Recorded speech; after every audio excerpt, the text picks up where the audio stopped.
2021년 7월 11일 7월 들어서 두 번째 맞는 주일입니다. 지난 주일에는 우리 엑스포 침례교회 창립 11주년 기념 예배를 간소하게 또 하나님이 보시기에 참 기쁘게 이렇게 드렸습니다. 협조하신 여러분 모두에게 감사드리고, 오늘은 7월 11일, 오늘이 무슨 날인 줄 아십니까? 오늘이 초복. 네, 초복입니다. 초복. 초복. 우리 조상들이 참 지혜가 많이 있었던 것 같아요. 우리나라가 그렇게 잘 사는 나라가 아니었었어요. 주변 국들에 비해서. 삼국시대 이런 때는 우리나라가 최고로 잘 사는 나라였죠. 그 이후로 고려시대, 또 조선시대 이렇게 지나면서 전쟁과 또 당파 싸움에 의해서 또 과학 문명을 받아들이지 않아가지고 우리나라는 전 세계에서 계속 뒤떨어지는 그런 나라가 되었습니다. 그런데 우리나라에서 옛날부터 언제부터인지는 모르겠습니다만은 이 초복, 중복, 말복 이런 또 24절기를 통해서 각자 그런 의미를 새겨 넣었는데, 이 초복에는 문헌에 의하면은 초복 그 날이 가장 덥다고 그럽니다. 그런데 가장 더운 날은 지금은 중복 좀 지날 때쯤 말복 이때 이 사이가 좀 가장 덥지 않을까 이렇게 생각하는데, 그때는 가장 더우니까 이 더위도 이기고 또 건강도 챙기라고 국민들, 그래서 그때는 뭘 먹습니까? 주로 삼계탕을 먹죠. 삼계탕. 그 전에 저희 어렸을 때도 우리나라가 60년대 70년대 초반 이렇게 못 살았어요. 저 북한보다 못 사는 그런 나라였었습니다. 그런데 그 못 사는 그 집들 모든 사람들이 집에 닭은 대여섯 마리, 일곱 여덟 마리 닭장이 꼭 있었어요. 그래서 그냥 닭은 내놓으면 저녁에 모이도 주고 하지만 저 뚝쟁이 같은 거 이런 거 알맹이는 다 하고, 그런 거 또 쌀액이라고 그러죠. 우리 권사님은 쌀액이 뭔지 아시죠? 우리 청년들 알아요? 쌀액이가 뭔지? 쌀액이는 이제 방아를 찌면은 쌀이 부스러기가 나오는, 그러면은 그런 쌀액이 같은 거, 그런 것은 병아리 나면은 이제 병아리도 주고 그런 모이로도 주고 그렇게 합니다. 그리고 이제 닭을 안 이기니까 산에 가서도 곤충도 잡아먹고 이렇게 해서 집에서 닭 여러 마리 키니까 이런 복날 시장에서 인삼을 사와가지고, 저도 어렸을 때 어머님이 해주신 그런 삼계탕을 어렸을 때 그래서 아주 잘 먹었던 것 같아요. 그래서 이렇게 건강한지 모르겠습니다. 그래서 그런 영양 보충도 하고 그런 시절을 우리나라가 이렇게 겪어왔다. 근데 지금은 오히려 그런 중복, 이런 말복, 초복 이런 것의 의미를 새겨가지고 일부러 가서 먹지, 우리나라가 특별하게 영양 보충한다, 그거 이전에도 여러 가지로 영양 보충하는 경우가 많이 있습니다. 그래서 오늘이 초복인데, 이 초복은 이제 우리나라에서 한 그런 날이고, 하나님께서 저와 여러분들에게 복을 주시는데 어떻게 하는 것이 가장 큰 복을 받는 것이냐, 오늘 예수님께서 가난한 과부의 헌금을 빗대어서 말씀하고 있습니다. 그래서 오늘 제목을 누가복음 21장 1절로 4절까지 이 제목, 예수님이 하신 그 말씀을 가난한 과부가 생활비 전부를 헌금으로 드렸어요. 이것을 예수님은 칭찬하시는 거예요. 헌금에 대해서 말씀하고 있습니다.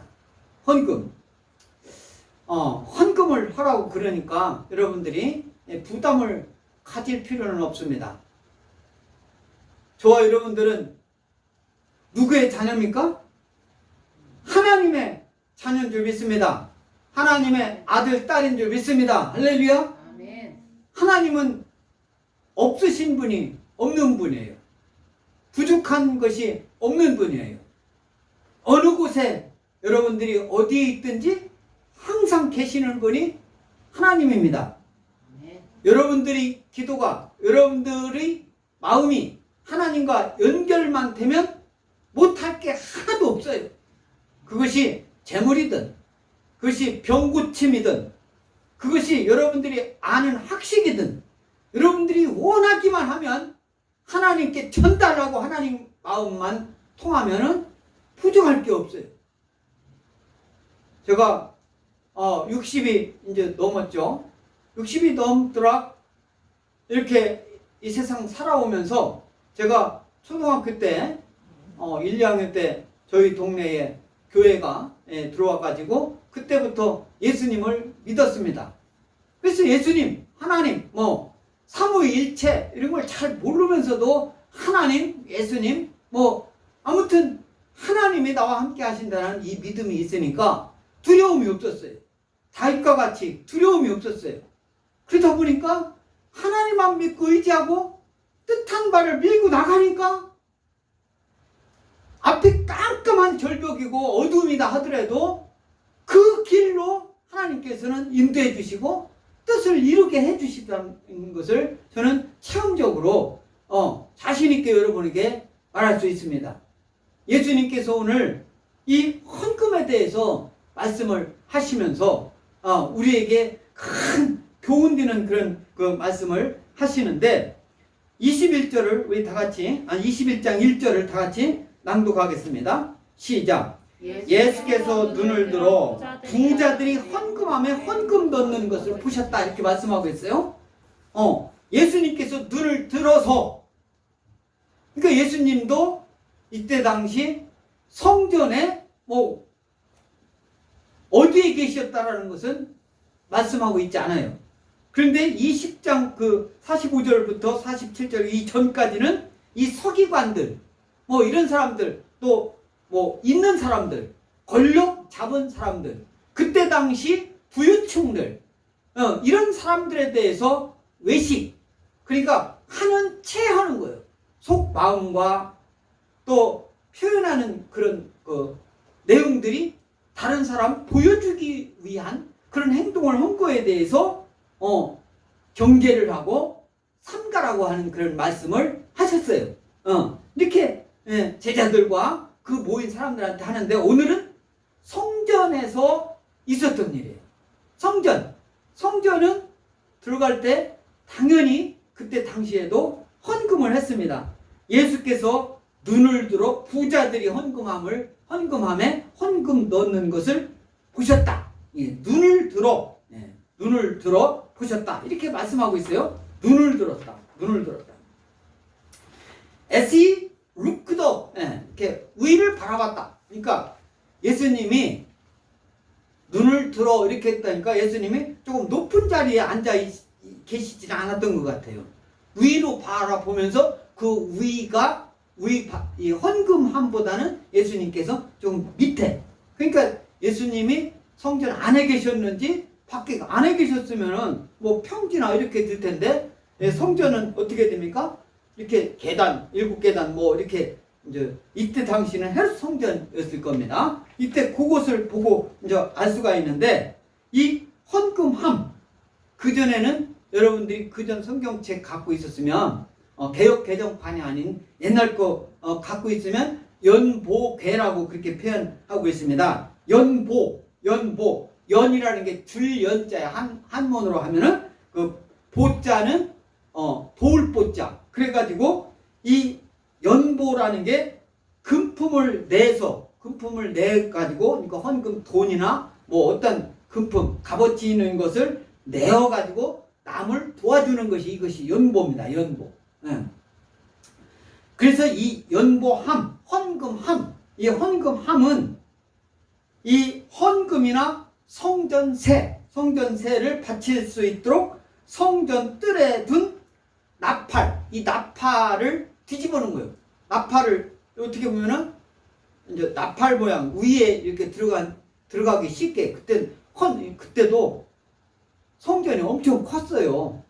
이렇게 조그마한 뭐 저희 교회처럼 조그마한 성전이 아니라 컸습니다. 그때 성전 뜰에 나팔을 이렇게 이게 아니라 이렇게 뒤집어가 이렇게. 예, 그래서 나팔 모양의 헌금통을 말하는데 성전 입구에 그때 당시는 헌금함 그것을 13개를 놨다는 거예요. 13개. 들어간 입구마다 13개를 놨다니까 사람들이 얼마나 많이 그 성전에 들락달락하고 많은 사람이 들어왔다는 것을 알 수가 있죠. 이제 조사를 해보면은 그때 당시 헌금함이 13개 있었다. 들어올 때 내는 그것이. 예. 그래서 이 헌금함, 이 헌금이라고 하면은 이 헌금, 바칠 헌자예요. 바칠 헌. 우리나라 말로 바칠 헌. 이렇게 드릴 헌. 금은 세금. 금이라는 것은 돈을 얘기를 하는 겁니다. 동전. 이 하나님께 감사하는 마음으로 바치는 물건 또는 돈 뭐 이런 것을 헌금이라고 하는데 헌금은 주로 성전 관리 그 헌금을 딱 하면은 어디다 쓰여졌냐? 그때 당시 예수님 당시에 성전을 관리해야 되죠. 성전. 그죠?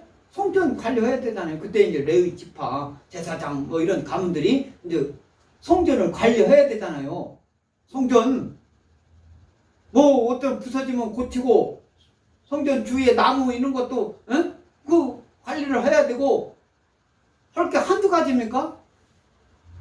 우리나라 다른 빌딩 이런 걸 보면은 빌딩을 관리하는 회사가 하나 있을 정도가 되잖아요. 아멘? 아멘. 우리 상가 있으면 상가 관리 사무소가 있어요. 우리 여기서는 스마트시티 아파트하고 상가하고 이게 밑에 지하 2층까지 다 모든 것이 전기니 모든 것이 다 하나로 돼 있어요.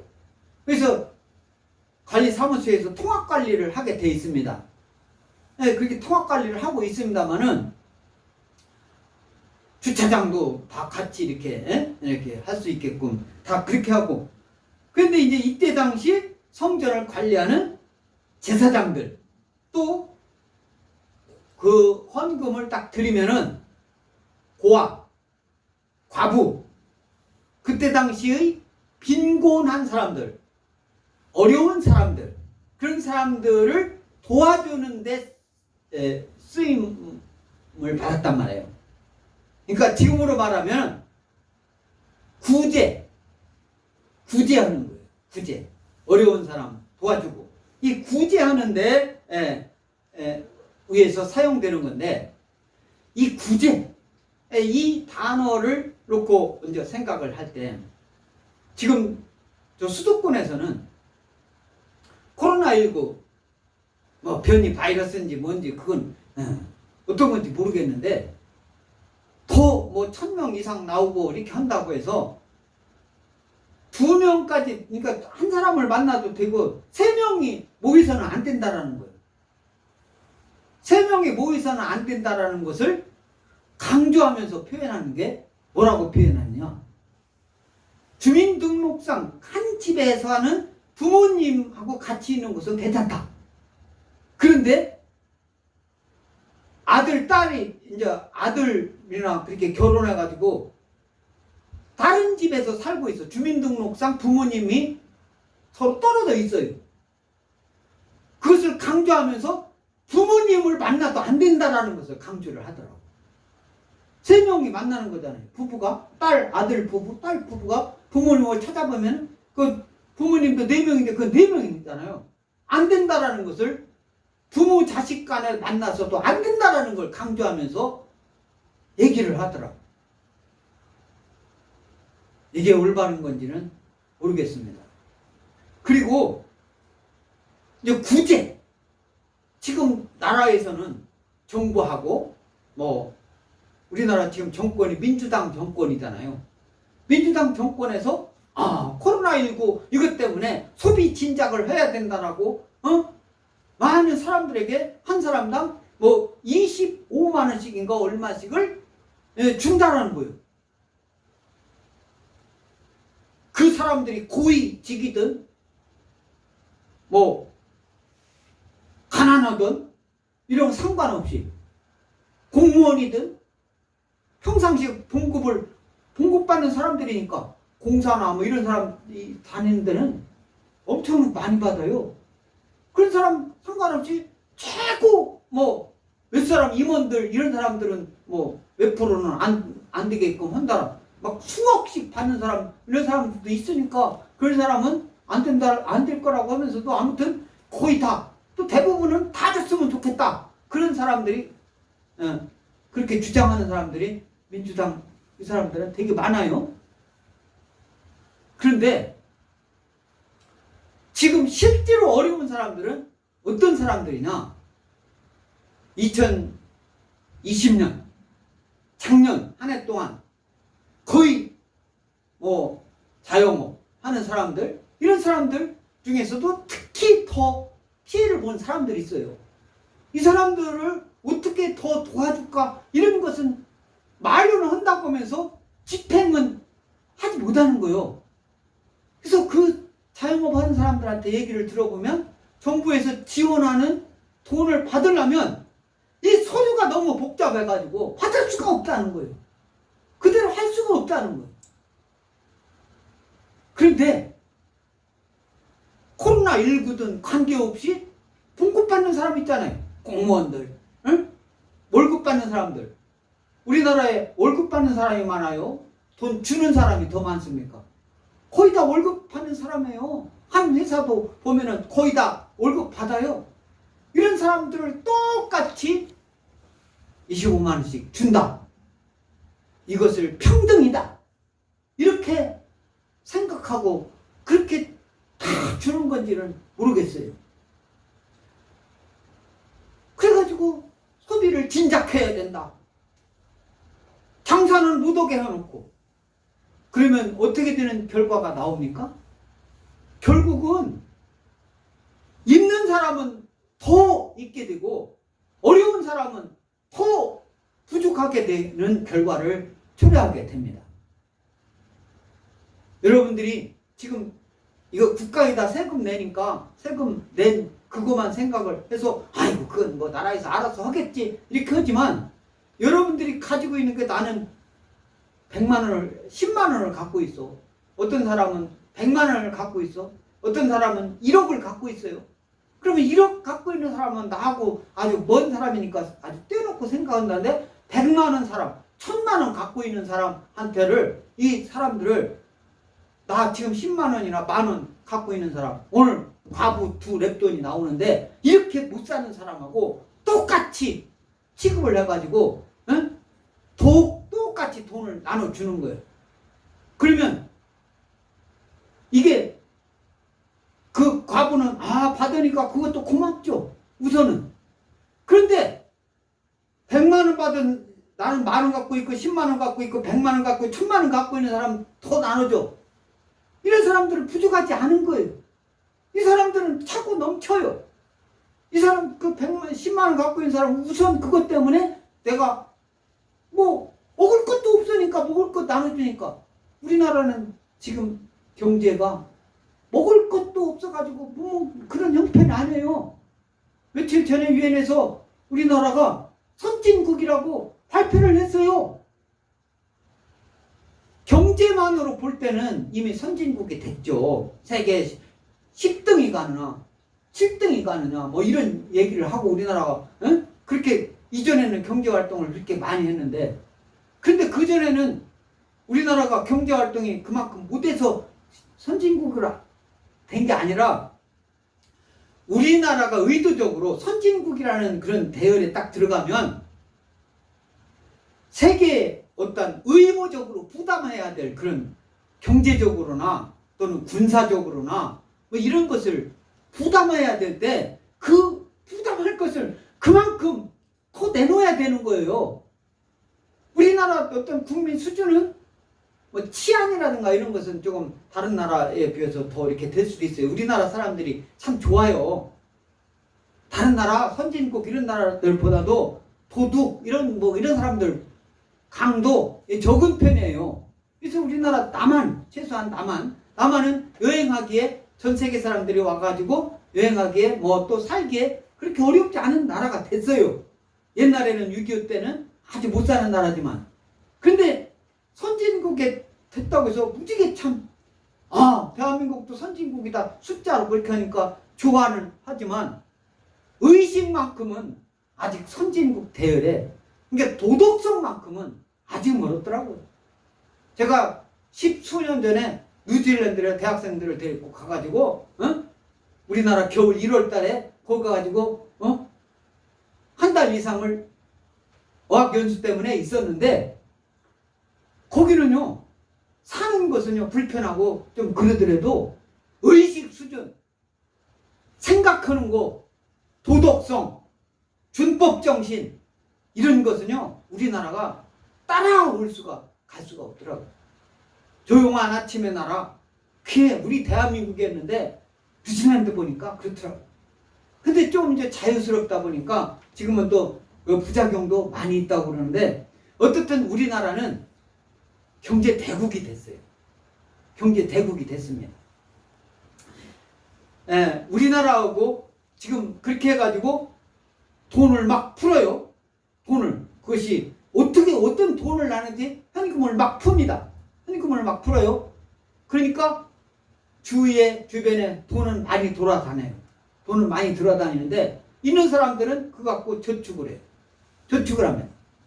저축을 하죠. 쓰라고 줬는데, 쓰는 데는 가게는 문 닫으라고 하고, 여행은 가지 말라고 하고, 세 사람 모이면 안 되는 거고, 부모님도 만나서는 안 되는 거고, 어떤 방법으로 못 쓰라는 거 앉아가지고 주문만 하라는 소리예요? 사는 것도 한계가 있지. 예. 그래서 이 돈을 이렇게 풀면 화폐 가치가 떨어지는 거예요. 화폐 가치.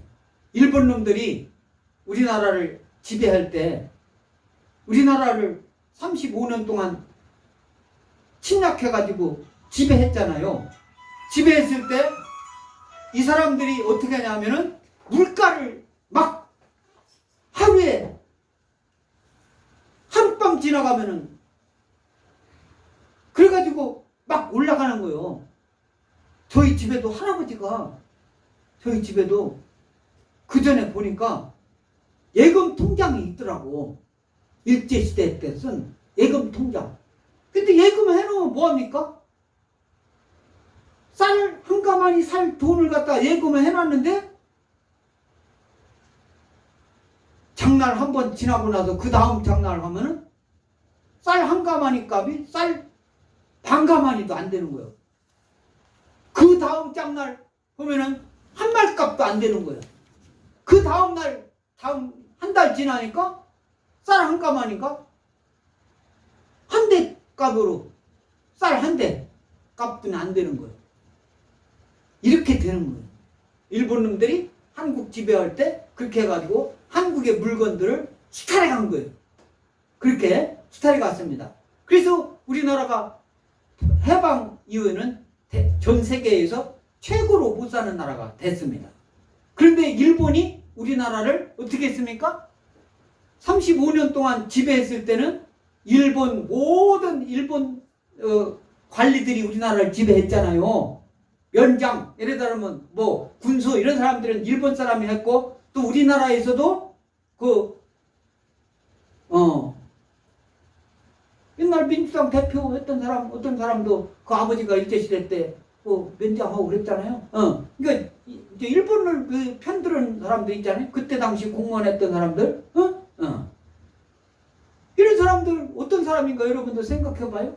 이런 사람들이 이제 일제시대에 있는데, 그런 사람들만 있었는 게 아니라 군인들도, 일본 군인들이 우리나라를 지배를 했단 말이에요. 우리나라는 이제 1910년도에서 해방 될 때까지는 없었는데, 왜 일본 군이 어떻게 했습니까? 우리나라를 지배할 때, 지배했는데, 일본이 이제 망했잖아요. 45년. 망했으니까 일본 군이 한국에 있었잖아요. 일본이 망할 때 어떻게 일본이 망했습니까? 미국이 원자폭탄을 일본이다 터뜨렸으니까 미국한테 진 거 아니에요. 손드는 거 아닙니까? 이 천황이. 그래가지고 일본에 있던 한국에 있던 일본군을 내쫓아야 될 거 아니에요. 그 내쫓는 역할을 미군이 한국 와가지고 일본군을 다 내쫓았단 말이에요. 미군이. 어? 그때 일본군을 점령하기 위해서 온 미군들, 어? 그때 그런 말을 갖다가 점령군이라는 말을 미국 문서에서 몇 번 점령군, 일본군을 점령하는 그 점령군이라는 용어가 나온 거예요. 미국은 한국을 도와주면 도와줬지 해롭게 한 적은 한 번도 없는 나라예요. 그런데 이제 화폐라는 게 뭡니까? 화폐, 우리가 돈 이런 게 있잖아요. 이것은 물건을 통용하는 수단으로 쓰는 거예요. 오늘도 예수님께서 헌금하는 그 말씀을 화폐를 들어가지고 이제 말씀을 하는 거예요. 그런데 이 화폐가 어떤 역할을 하느냐? 사람들이 살기에 편리해주는 역할을 하는 거예요. 그런데 이 화폐가 얼마만큼 이게 효율적으로 활용하느냐 않느냐는 인플레를 어떻게 안 되게 하고 그 돈의 가치를 실질적으로 사용하느냐에 따라서 그것이 극명하게 국민을 더 불편하게 하느냐 어렵게 하느냐 그것을 볼 수가 있습니다. 저 남미의 베네수엘라라는 그런 나라가 있어요. 베네수엘라. 네? 남미, 미국 이렇게 밑에 그 베네수엘라. 이 베네수엘라가 정치를 잘못해가지고 국민을 힘들게 해요. 응? 그래가지고 돈을 막 찍어내가지고 하는 거예요. 막 국민한테 나눠주는 거야. 선거 때마다 어떻게 해요? 집권을 하기 위해서 돈 나눠주면은 막 찍어주니까 돈을 막 나눠줬어요. 응? 나눠줘가지고 돈 가치가 아주 없어진 거예요. 돈 가치가 없어지니까 어떻게 했냐면은 2008년도에 이제 거기서 정권 잡는 그 대통령 선거할 때마다 그래가지고 2008년도에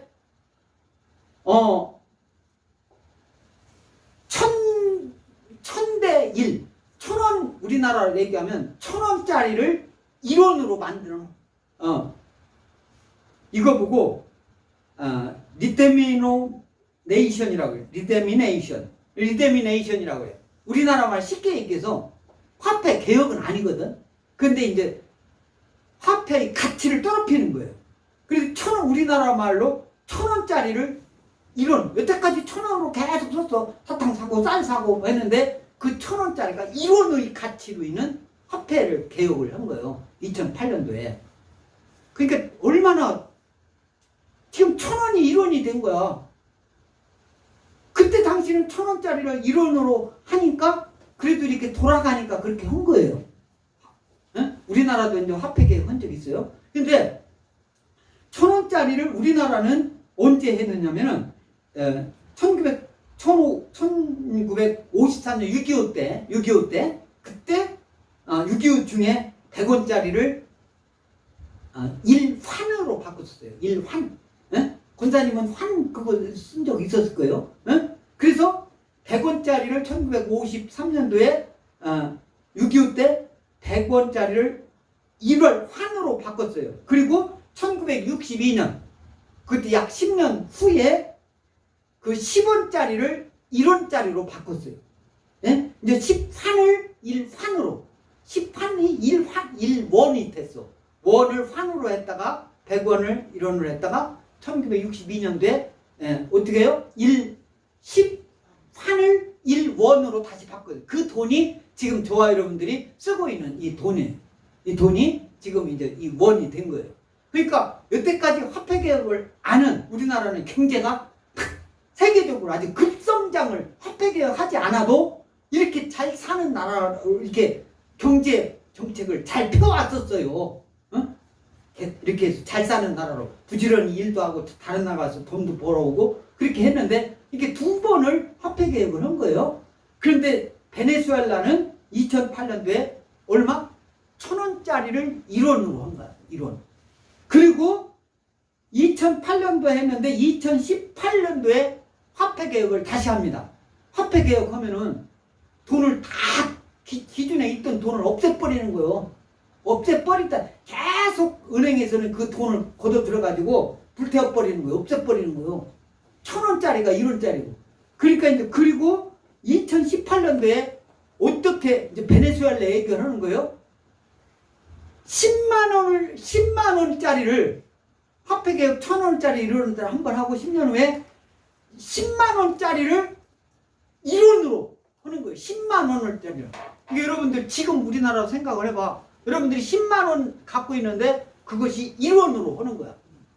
그런데 그러면 그동안에 있던 돈은 또 다 걷어져가지고 얼마나 많이 깔려져 있었겠어요. 전 세계적으로. 근데 10만 원이 1원이 된 거야. 그 베네수엘라가 10만 원이 1원이 돼. 그러니까 이 숫자로 지금 동그라미를 계산해봐. 얼마나 값어치가 없는가. 응? 그런데 2018년도에 10만 원짜리를 다시 1원으로 화폐 개혁을 했는데 올해 또 올 8월 조금 있으면 이제 지금 발표했어요. 올 발표를 했는데 얼마짜리를 여러분들이 상상이 갑니까? 동그라미 6개. 여러분들이 일시, 100, 1000, 만, 10만, 100만. 10, 동그라미 하나가 10이잖아. 10, 100, 1000, 만, 10만, 100만. 100만 원을 1원으로 만드는 게 우리나라 돈으로 얘기를 하면. 다시, 올해.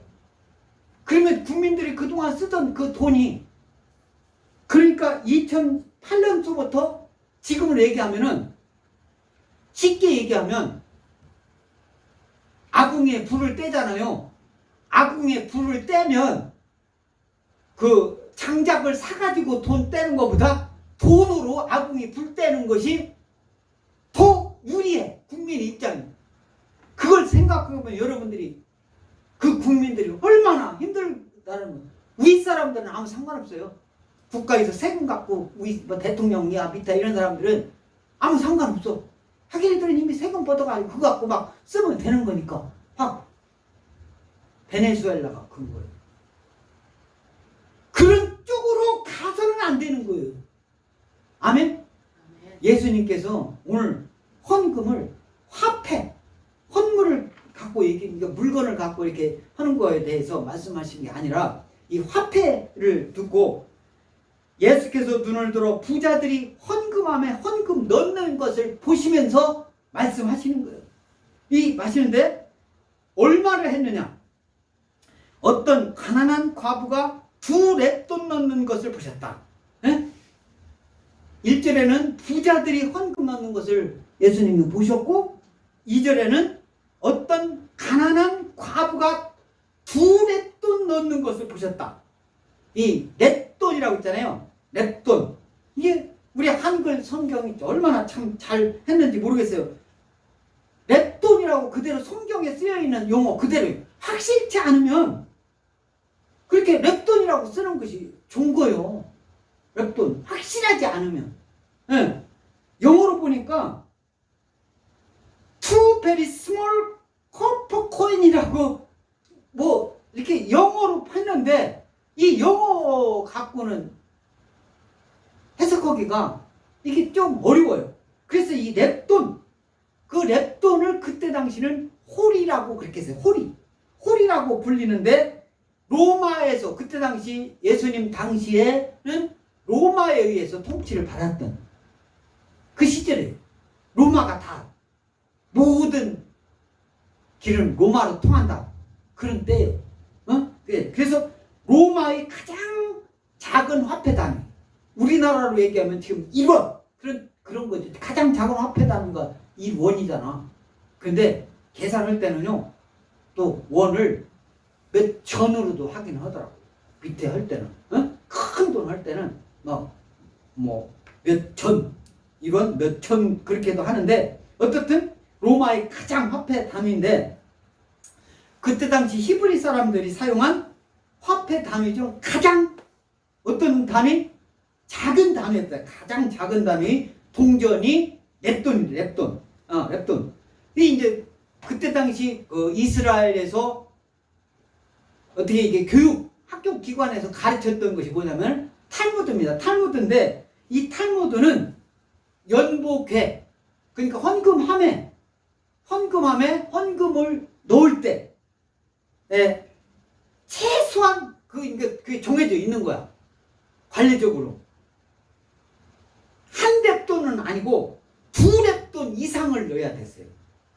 관리적으로 한 렙돈을 딱 처벌하거나 그런 것은 아닌데 2렙돈 이상을 넣어야 됐어요. 2렙돈.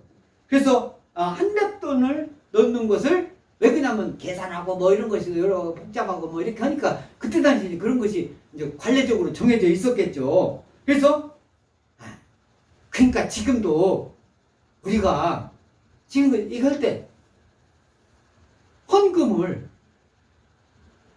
여기서 2렙돈 그때 당시는 그때 당시 사용하는 근데 우리나라 돈으로 헌금한다고 최소의 단위가 1원이잖아. 지금 1원.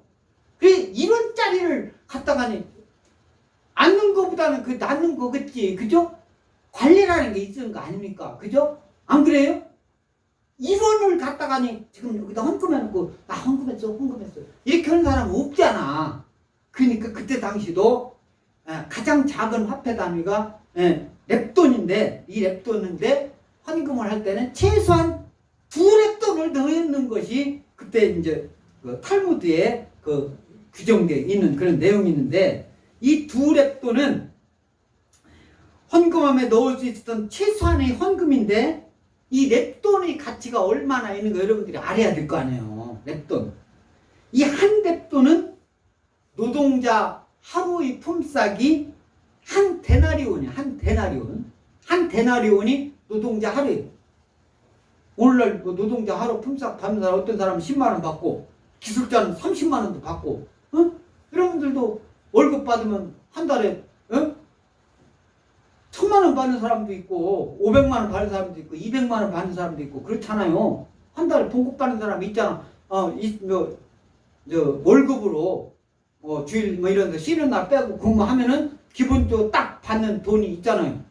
어떤 사람은 뭐 3천만원 받는 사람도 있을 수 있고 그래 자기 능력에 따라서 하는데 노동자 하루 품삯이 한 데나리온인데 이 데나리온 한 데나리온의 한 렙돈이 한 데나리온의 그건 학자에 따라서 약간 달라요. 16분의 1이라고 하는 학자가 있고 하루 품삯의 16분의 1이라고 하는 학자가 있고 어떤 학자들은 100분의 1이다. 한 렙돈이 100분의 1이라. 그러니까 하루 품삯의 100분의 1이니까 10만 원이면 얼마인 거요?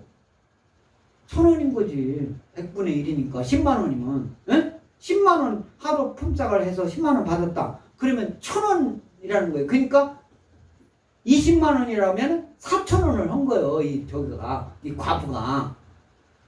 지금 돈으로 얘기를 하면 4,000원을 한 거예요. 그것이 가장 작은 화폐 단위의 이 둘에 해당되는 거니까. 그래서 이 한 데나리온의 16분의 1 또는 100분의 1이라고 하는데 고드란트라는 그 단위가 있습니다. 그때 당시 또 쓰는 고드란트는 2분의 1. 고드란트는 2분의 1이에요. 노동자 하루 품삯의 2분의 1. 아사리온이라는 또 그때 당시 이제 아사리온이라는 그런 화폐 단위가 있는데 그것은 8분의 1이다. 그러니까 8분의 1이라고 할 때는 16분의 1로 이렇게 되겠죠. 그러니까 그 숫자는 좀 크고 작은 것은 그 중요한 게 아니에요. 작은 단위가 지금 2렙돈이다. 그겁니다. 그러니까 이 2렙돈도 지금 우리나라의 화폐로 따지면 하루 품삯이 20만 원이라고 보면 4,000원 정도 해당된다. 그 소리예요. 이해됩니까? 네. 그러니까 우리 현재 사용하는 거 2원 넣네. 그 얘기가 아니라 그러니까 이것은 이제 아주 작은 금액이라는 것은 얘기가 되지만 아주 작은 금액도 그때 당시 쓸 수 있는 만큼의 돈은 된다. 그것이 어떤 거냐? 그것이 어떤 거냐는 것은 우리 마가복음 12장 42절 이걸 조금 더 설명하기 위해서 같이 읽습니다. 시작. 한 가난한 과부는 와서 두 렙돈 곧 한 고드란트를 넣는지라. 고드란트는 로마 동지연의 명칭이다. 이렇게 얘기했죠? 고드란트. 렙돈은 헬라 명칭이고 고드란트는 로마 명칭이다. 이렇게 두 렙돈이 고드란트, 한 고드란트다. 그 소리예요. 이해가 됩니까? 쉽게 얘기해서 대한민국 돈이 있잖아. 응? 대한민국 돈이 이때 당시는 헬라니까 이스라엘에서 쓰던 돈은 렙돈이요. 이스라엘 표현으로 렙돈. 근데 이 헬라의 동전 명칭이 렙돈인데 여기에서 마가복음 12장 42절에 나오는 한 고드란트, 두 렙돈 곧 한 고드란트, 그것은 로마 그때 당시 세계가 통용되는, 지금으로 얘기하면 미국 돈 달러가 전 세계를 통용을 하잖아요. 그 달러의 가치로 그렇게 계산한 거랑 마찬가지예요. 그래서 곧 한 고드란트다 이거예요. 두 렙돈이 한 고드란트다. 할렐루야. 이해됩니까? 그 숫자적으로도 그걸 이런 걸 잘 계산해야 공부도 잘하는 거예요. 기억도 잘하는 거예요. 아이고 이런 거 뭐 해고 대충은 2 더하기 그거 이스라엘 거 알면 뭐해? 아닌 거예요. 성경은 계속 캐고 파고 더 연구하고 노력하고 해가지고 더 알려고 노력을 할 때 여러분들에게 하나님께서 지혜를 주셔서 사업 잘하려면요 이런 숫자 계산이 이런 것이 밝아야 됩니다. 대충 넘어가가지고 아이고 은혜요 대충 넘어가. 아닌 거예요. 철저히 따지고 계산하고 내가 오늘 얼마 벌었고 내가 노력을 얼마나 했고 이런 걸 따져가지고 하나님께 넉넉하게 드리란 말이에요. 그 말씀이 나옵니다. 그래서 두 렙돈의 가치는 여러분들이 확실하게 이해를 했죠. 그래서 3절 다 같이 읽습니다. 이르시되 내가 참으로 너희에게 말하노니 이 가난한 과부가 다른 모든 사람보다 많이 넣었다. 예수님께서 거짓말하는 거예요? 예수님께서 거짓말하는 거냐고요?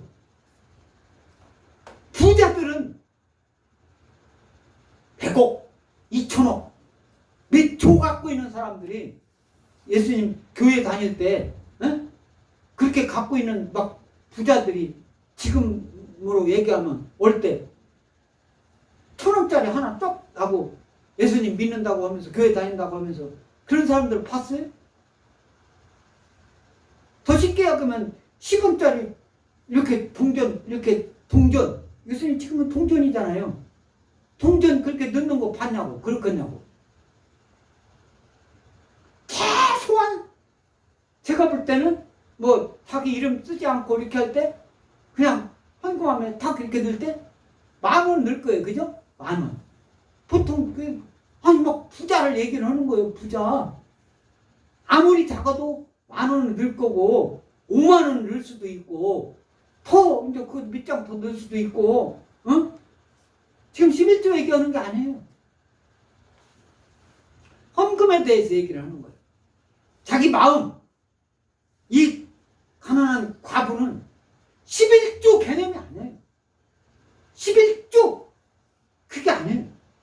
내가 참으로 너에게 말하노니 이 가난한 과부가 다른 모든 사람보다 많이 넣었다. 더 많이 넣었다. 이것은요, 이 계산은요, 우리 인간이 계산하는 그런 계산이 아닌 거예요. 하나님이 보는 시각인 거예요. 예수님이 보는 시각인 줄 믿습니다. 할렐루야. 아멘. 예수님이 보는 시각. 이 세상 사람들은 인간이 보는 시각. 사람들이 겉으로 나타난 시각만 보는 거예요. 하나님의 생각을 못하는 거예요. 예수님의 생각을 못하는 거예요. 천지를 창조하고 우주 만물을 만드시고 해달 별을 만드시고 바다 땅 식물 그리고 우리 인간을 창조하신 하나님인데 그 하나님이 뭐가 부족해요?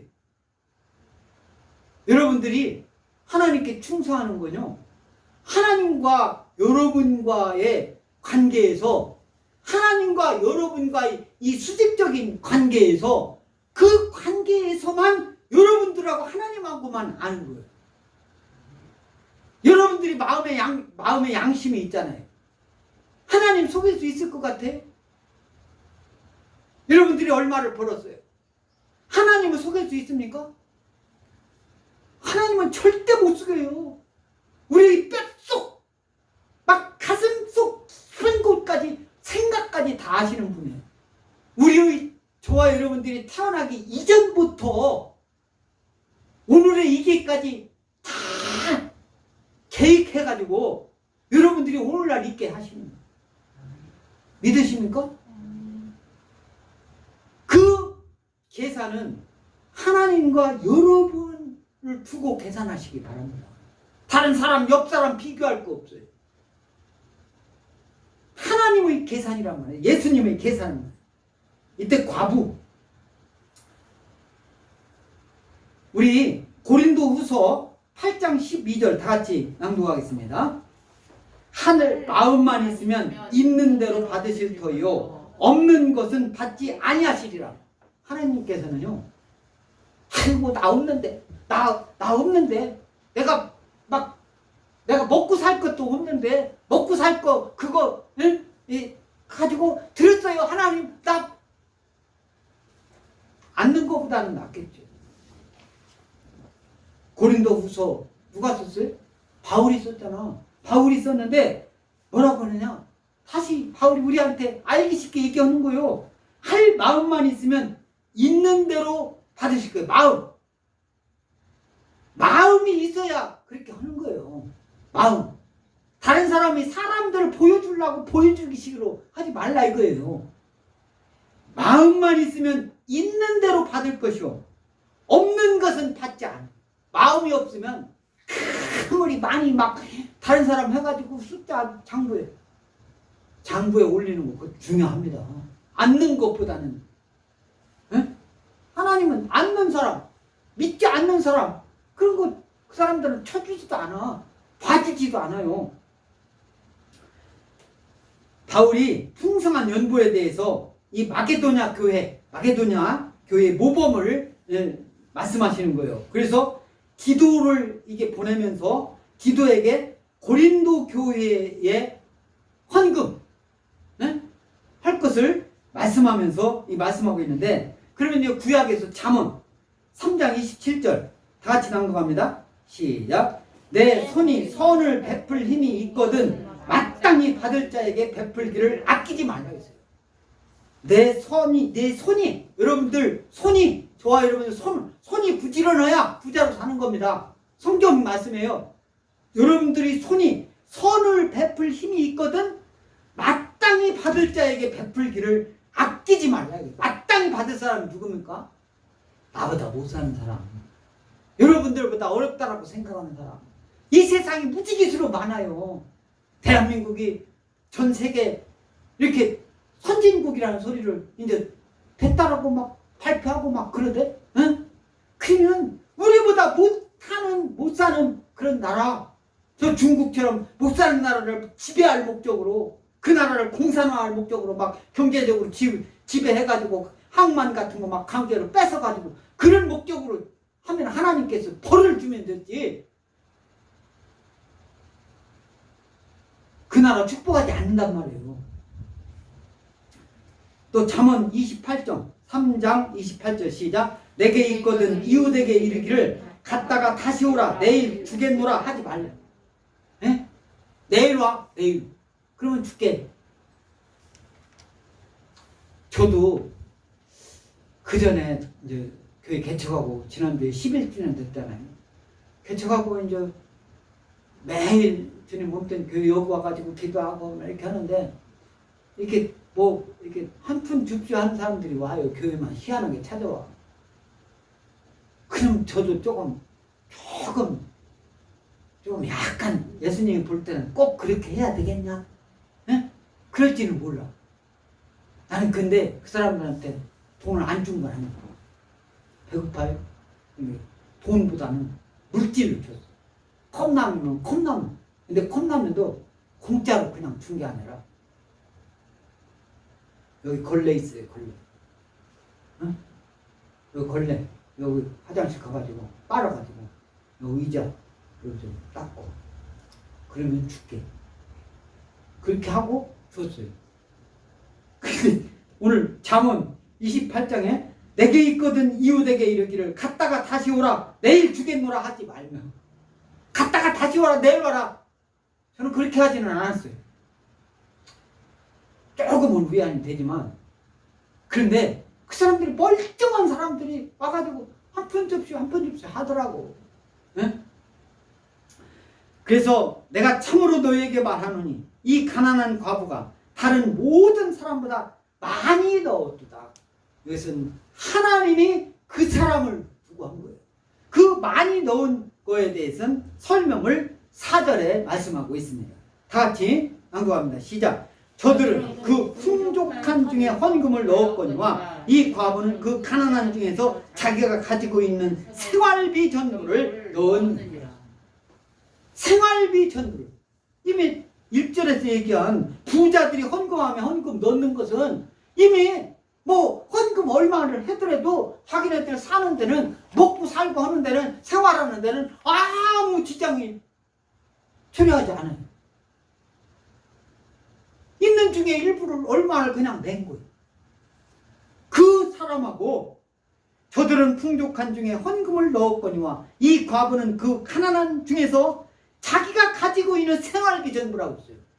오늘 저녁 밥 먹을 것도 없어요. 생활비 전부니까. 생활이라는 게 뭐 여러분들이 생각을 하는 그 생활인 거예요. 여러분들이 써야 될 생활하는데 써야 될 그 돈 뭐라고 했어요? 전부를 넣었다고 했어요. 요즘 20대들이 30대들이 청년들이 막 주식, 코인 뭐 이런 것을 막 투자를 한다요. 그러니까 또 정부에서는 뭐 20대, 30대 청년들한테 돈을 이렇게 쉽게 받을 수 있는 돈을 많이 이제 막 베풀고 있어요. 풀고 있습니다. 이자도 엄청나게 싸게. 그래서 돈을 빌려가지고 주식을 산다는 거예요. 주식을. 그리고 저도 주식에 대해서 제가 고등학교를 상고 나왔거든요. 주식에 대해서 좀 압니다.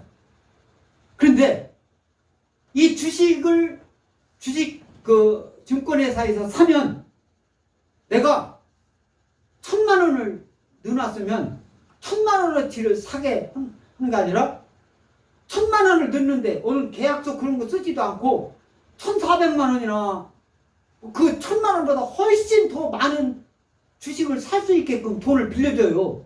그러면 내가 1,000만 원을 넣어놨는데 1,400만 원어치를 샀다. 그럼 400만 원은 그 증권회사에서 빌린 거잖아. 계약서 없이 그냥 빌린 거잖아. 그러면 그 400만 원에 빌린 거에 대한 이자는 은행 이자는 비교도 안 될 정도로 엄청나게 높은 이율을 주고 이율을 내는 거예요. 그런데 이제 내가 주식을 1,400만 원어치 샀어. 1,000만 원이 내 돈은 없는데 그러면 그 주식을 샀는데 주식 가격이 올라가면은 상관이 없어요. 상관이 없는데 주식이 한 주당 내가 10,000원 있는데 8,000원으로 떨어졌어. 7,000원으로 떨어졌어. 그러면 7,000원까지 떨어질 수 30%까지 떨어질 수 있어. 그러면 그 주식을 내가 파는 게 아니라 나는 그냥 놔두고 싶어도 증권회사에서는 손해 안 보여야 되니까 강제로 1,000원 그 만원 밑으로 떨어질 때 팔아버린단 말이에요. 그래가지고 400만 원 빌려간 것을 빼가버려요. 그러니까 절대 손해를 안 가고 이자만 챙겨간단 말이에요. 그런데 요즘 청년들이 미래의 꿈은 주식 그거라도 그렇게라도 해서 어떻게 1억 천금이라도 벌어야 되겠다 해가지고 막 그런 걸 해가지고 잘하는 사람은 돈 버는데 그걸 안고 자기들 조금 은행 정기예금 할 걸 꼬박꼬박 해가지고 자기 돈 갖고 하는 사람들은 잘하는데 다른 사람 돈 갖고 1억 천금 올라온 사람들은 코인 같은 거 해가지고 뭐 돈 버는 사람도 있지만은 이런 사람이 훨씬 더 많다는 거예요. 그런 투자를 하는 사람이 있는데 하물며 여러분들이 생활비 전부라는 건 여러분들 거예요. 여러분들이 갖고 있는 거예요. 여러분들이 가지고 있는 것을 앞으로 몰라. 앞으로 어떻게 갈 길을 몰라. 나는 하나님께 맡길 거야. 그런 마음을 가지고 하나님께 드리고 여러분들이 할 일을 해보세요. 저는 그렇게 해본 적이 있어요. 저는 그렇게 해봤어요. 아무리 앞길이 뭔지 모르지만 저는 공부하겠다. 어렸을 때부터. 저희 형제들 7남매 있었지만 나는 공부 더 해야겠다. 막 그렇게 하니까 집에서 고등학교까지 가르쳐 주더라고. 더 대학교 가야 되겠다. 그러니까 군대 갔다 와서 하나님께서 막 갈 수 있는 길을 막 주더라고. 대학교 들어볼 때 여기 있는 학생들 중에 대학원 지나간 사람 나 혼자뿐이 없더라고. 그 많은 학생들 중에서. 취직, 그때는 취직도 잘 되고 막 하니까 나는 이때 아니면 공부를 못하겠다. 그게 또 대학원 입학금도 없었어요. 내가 자취하는 그 자취방 그 돈 빼가지고 대학원 등록금 냈어요. 앞으로는 몰라. 하나님께서 해주실 거야. 그러니까 하나님께서 그 단계마다 하나님의 방법으로 채워주시더라 이거예요. 이게 믿음 없이는 절대 할 수 없는 겁니다. 그때 취직한 사람들은 돈 많이 받고 막 그럽니다. 그러니까 대학원 입학하니까 한 2개월 있다가 조교라는 또 제도가 그 조교가 별로 없었는데 생겨가지고 조교 우리 학교를 말하는 겁니다.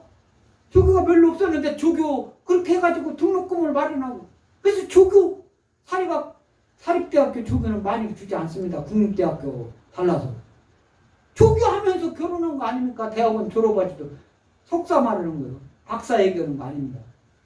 그리고 또 석사 마치고 이때는 또 결혼도 하고 그렇게 하니까 어떻게 해요? 그러니까 학교에 남게 됐죠. 학교에서 하나님이 인도하십니다. 그래서 그들은 풍족한 중에 헌금을 넣었거니와 이 과부는 그 가난한 중에서 자기가 가지고 있는 생활비 전부를 넣었다. 가난하다. 구차하다. 그전에는 구차한 중에서 그랬어요. 우리 그전 성경책에는 헬라어로 뭐냐면은 히스테레마라고요. 히스테레마. 부족하다는 거예요. 부족한 중에서. 그 부족하다는 것은 저 어렸을 때도 먹고 살려는 식량 걱정을 하면서 살았어요. 그래가지고 방에 벽가마니가 있으면 마음이 풍족한 거야. 쌀 나기 전에 막 그때까지 여름에 벽가마니가 있으면 우리 집이 부자도 안 했는데 사람들이 와가지고 벽가마니 있는 걸 보고 아이 부자네 그런 소리를 했어요. 양식 걱정. 다른 사람이 볼 때는 어렵게 사는데 벽가마니가 안방에 있는 걸 보고 부자네 그런 소리를 하더라고. 실제로 부자에서 부자네가 아니잖아. 그전에 그랬단 말이에요. 여기서도 가난한, 구차한, 그전에 히스테레마, 부족, 빈곤, 궁핍 그런 뜻이에요. 헬라어로 필요한 것이 모자라서 매우 가난한 상태 이것을 말하는데 빌립보서 4장 11절 다 같이 낭독하겠습니다. 시작. 내가 궁핍함으로 말하는 것이 아니니라. 어떠한 형편에든지 나는 자족하기를 원한다. 내가 자족한 거요. 하나님이 빼겨. 하나님이 나의 아버지야. 하나님이 나의 든든한 보증자야. 뭐가 부족합니까? 하나님이 계신데. 그러니까 나는 깡패도 두렵지 않더라고. 깡패도 안 무섭더라고. 왜? 하나님이 계셔요. 하나님. 깡패도 안 무섭다고 해가지고 내가 걔네들보다 힘이 작을 뿐이지 공부를 못했다거나 그게 아니에요. 걔네들이 못한 거 하나도 없어요. 걔네들이 이건 빌립보 사람들이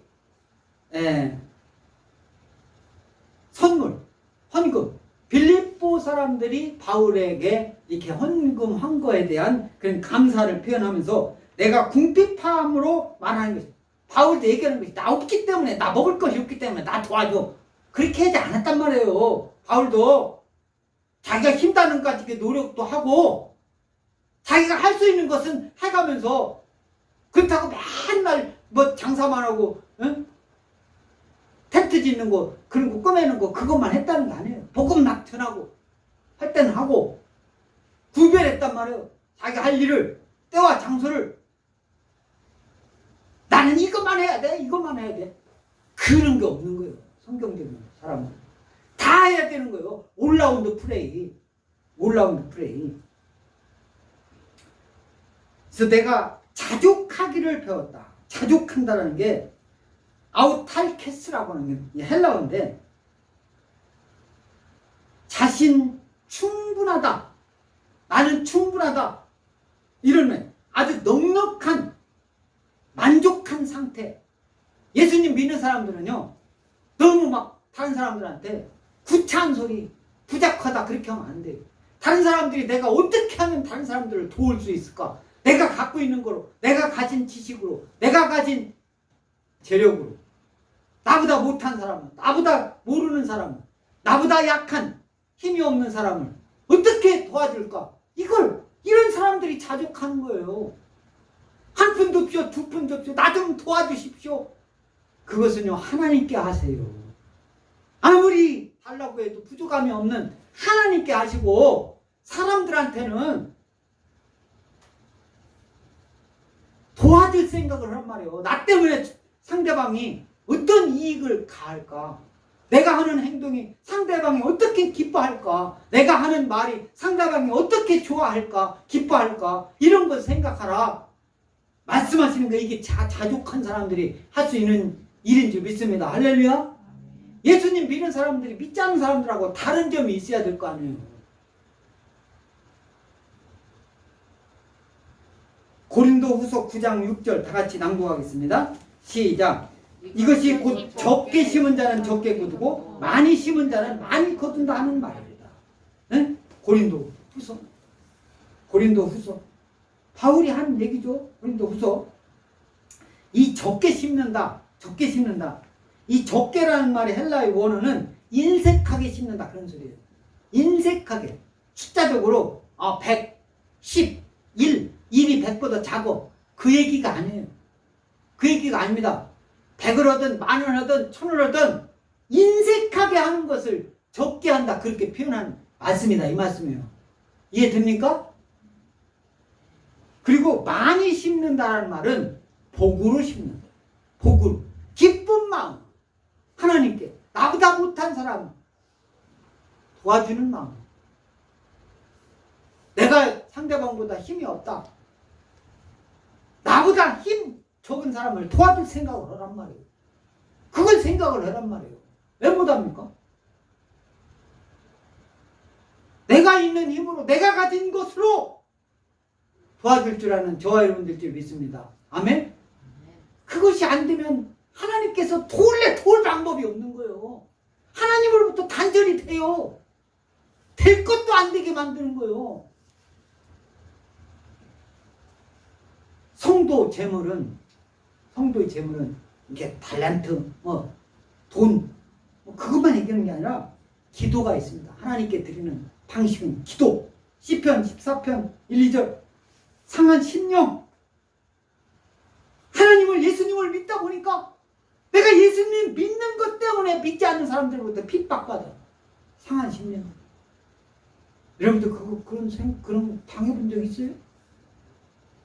그때 예수님 생각하는 거예요. 그때 예수님은 십자가에 못 박혀 죽기까지 했습니다.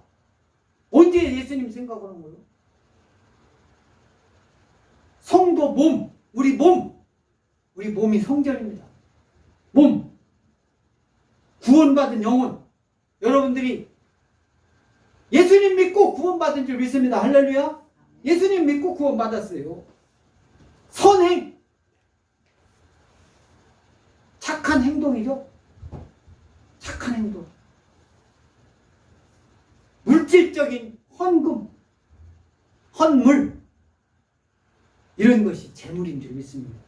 하나님께서 이런 재물을 받아주십니다. 봉헌이라고 하죠. 그 봉헌.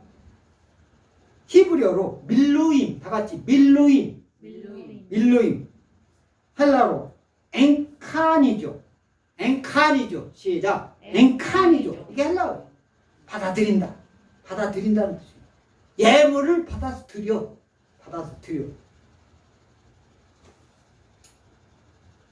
그 받아들인다는 그 예물을 드림만을 뜻하는 게 아니에요. 그거 플러스 하나님 은총 앞에 성도들이 드리는 응답적 행위예요.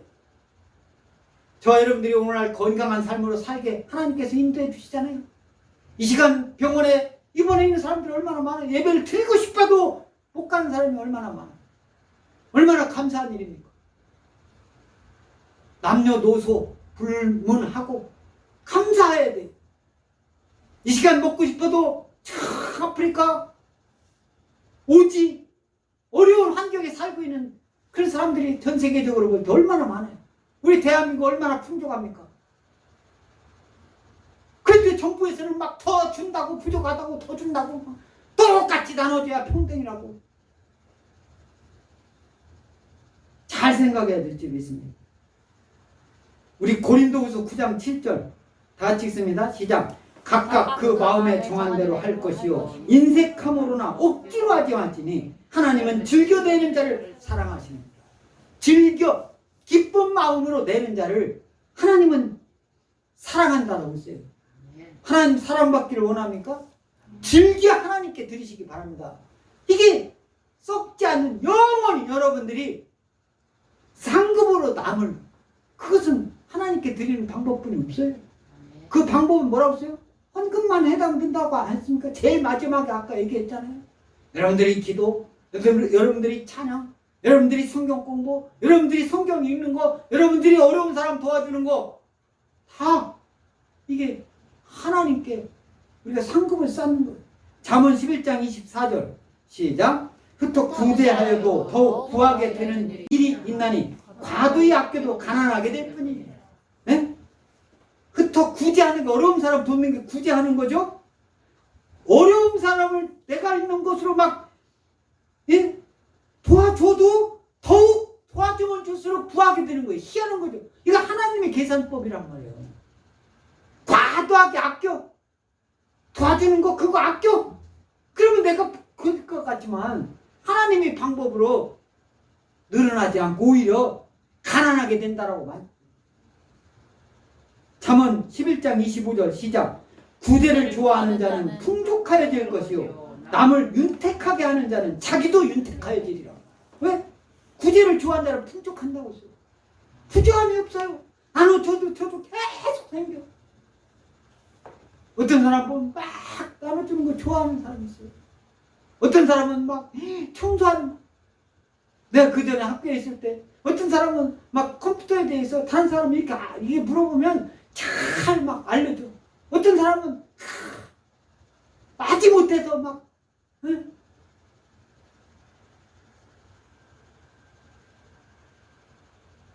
그게요, 남을 돕는다는 게, 기쁨으로 돕는다는 게 실천하지 않으면 나타나지 않아요. 기쁜 마음으로 할 때 하나님은 사랑한다고 하고, 네? 남을 윤택하게 하는 자는 자기도 윤택하여진다. 하나님께서 저와 여러분에게 복을 주실 줄 믿습니다. 아멘? 아멘. 네, 우리 하나님이 저와 여러분에게 우리 이 과부의 두 랩돈 이 말씀 아낌없이 자원함으로 하나님께 은혜에 대한 감사의 표시로 헌금하면 저와 여러분들 줄 믿습니다. 할렐루야. 아멘. 여러분들이 가지고 있는 것 다 하나님이 주신 줄 믿습니다. 할렐루야. 아멘. 그 소유권이 내 건 줄 알지만 하나님 거예요. 할렐루야. 아멘. 예수님 믿는 사람만이 할 수 있는 거예요. 예수님 믿는 사람, 믿지 않는 사람은 하나님을 어떻게 알아요? 하나님 거예요. 11조는요 하나님 걸 하나님께 다시 드리는 거예요. 최소한으로 11조를 여러분들이 소득이 있을 때 가장 먼저 내야 되는 거예요. 쓰고 남은 돈 내는 거 아닌 거예요. 오늘 이 부자가 동전함에 넣는 것처럼 넣는 게 아니란 말이에요. 여러분들이 자원하는 마음으로 이 가난한 과부와 같이 하나님께 진실한 사랑, 하나님으로부터 받는 저와 여러분 모두가 될 줄 믿습니다. 하나님이 함께 하십니다.